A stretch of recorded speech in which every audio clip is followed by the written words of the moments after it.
पुरय नमः। ॐ ह्रीं श्रीं क्लीं श्रीं कुबेराय अष्टलक्ष्मी मम गृहे धनं पुरय नमः।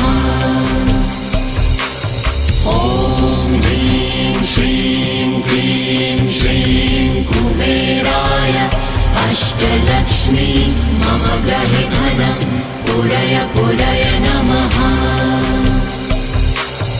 ॐ ह्रीं श्रीं क्लीं श्रीं कुबेराय अष्टलक्ष्मी मम गृहे धनं पुरय नमः।